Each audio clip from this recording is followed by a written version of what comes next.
आजच डाउनलोड करा आणि तुमच्या आवडत्या मालिकांचा आनंद लुटा। कमळीला ना गेट लागले। कोण असं करत? कोण एवढा चांगला स्थळाला नाही म्हणत? पण नाही, ऐकायचं म्हणून नाही।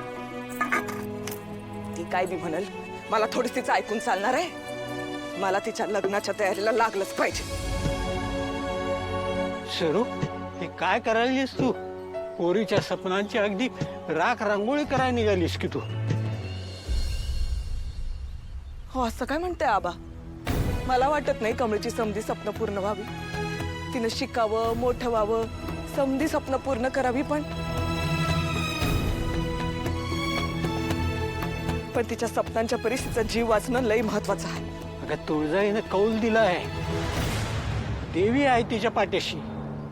आता देवाच्या तू विरुद्ध जातेस का काय? हो, तसं नाही आबा। तुमचं समज म्हणणं पटतंय मला, पण जे सत्य असते ते लई कटू असते। आपण किती बी लपवायचा प्रयत्न केला तरी ते आपल्या समोर येतंय, पण तेव्हा आपण काय बी करू शकत नसतो। आणि म्हणून मी घाबरलो। सरू, तू काय बोलायली आहेस? मला काय कळलं झालंय बघ। काय चाललंय तुझ्या डोक्यात? हे बघ, तू मला सगळं खरं खरं सरळ सांग। तुम्हाला ते समजा खरं ऐकायचं आहे ना? मग ऐका। ज्या माणसापासून मी कमळीला इतकी वर्ष दूर ठेवलं, तो माणूस आज मला हित आपल्या गावात दिसलाय। काय? होय, आणि त्या माणसा संग ती बाई भी, ती बाई जिने इतक्या वर्षापासून माझी झोप उडवली। बाई तुला दिसली? जिने तुला आणि कमळीला मारायला सांगितलं होतं ती? इतक्या वर्षानं? तुम्हीच सांगा ना आबा, मी काय करू? माझा इतक्या वर्षांचा भूतकाळ ह्यो असा माझ्या समोर येऊन उभा राहिलाय। राजन, माझ्या गत आयुष्यातलं सोनेरी पान, नकळत जुळलेलं प्रेम,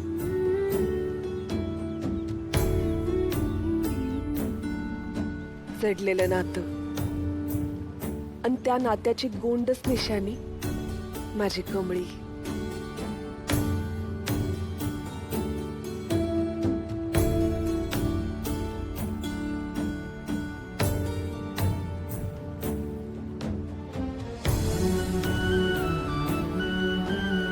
देवाच्या साक्षीनं आणि आबांच्या संमतीनं माझं आणि राजनचं लग्न झालं।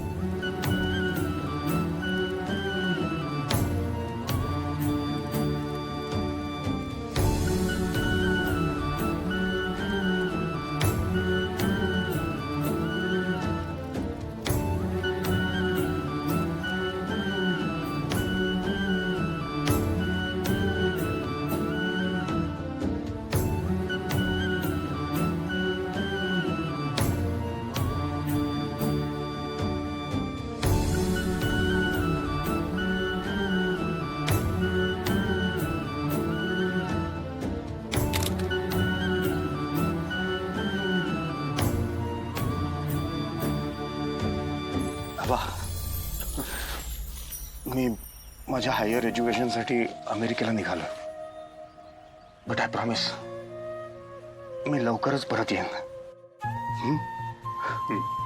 येऊ? काळजी घ्या आबा, सगळ्यांचीच। हां,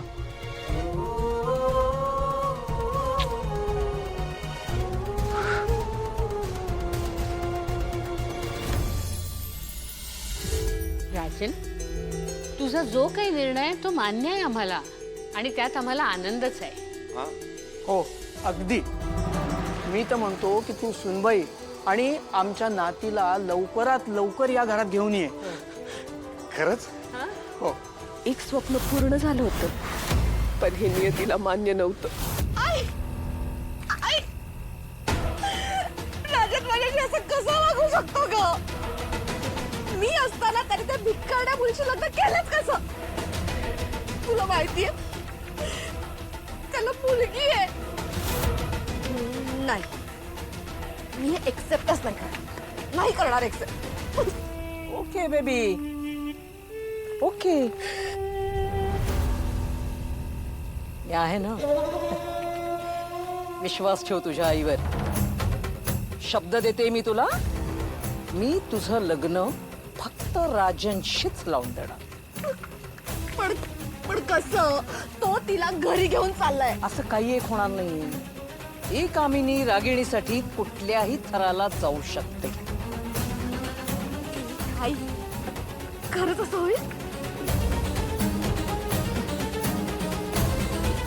तुला माहितीये ना, कामिनीचा डाव म्हणजे वर्मावर खाव.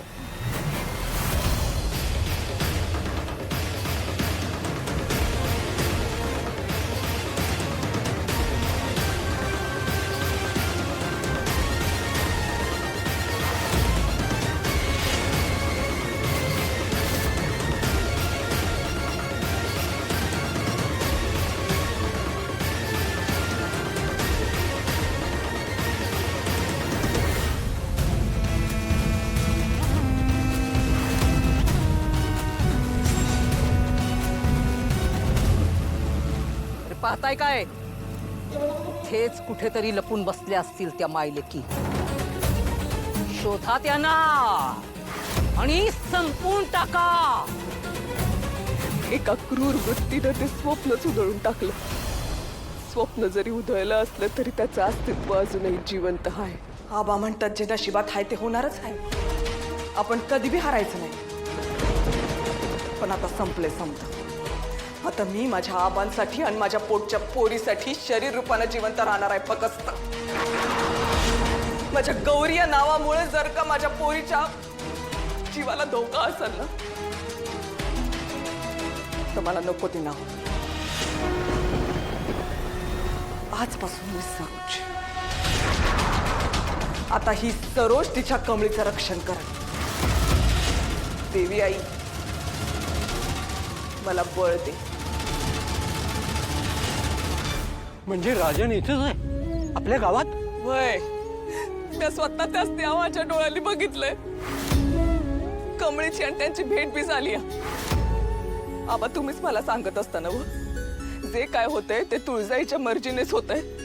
मग माझी कमळी माझ्यापासून हिसकावली जावी ही जर का त्या तुळजाईची इच्छा असेल ना, तर त्या तुळजाईशी मी लढायला मी तयार आहे.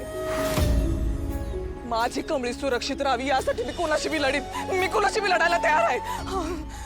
असं वंगाळ बोलू नको. कमळीला काही बी होणार नाही. आबा, अहो कमळी माझा जीव आहे हो. ती माझा समजा आहे. ती सुरक्षित राहावी ना याच्यासाठी मी काय बी करल. आता तिला फक्त मुंबईपासून दूर नाही तर या गावात मी बाहेर काढायला लागत. म्हणून मी सांगते आबा, जर तिचं लगीन झालं ना तर ती सरळ दुबईला निघून जाईल आणि मग तिच्या जीवाला काय बी धोका राहणार नाही. असंच झालं पाहिजे. असंच केलं पाहिजे. नाही मी बरोबरच बोलते आहे. तुम्ही कुणी माझ्या मध्ये यायचं नाही. ना तुम्ही, ना ती कमळी, ना ती तुळजाई, कुणी बी नाही.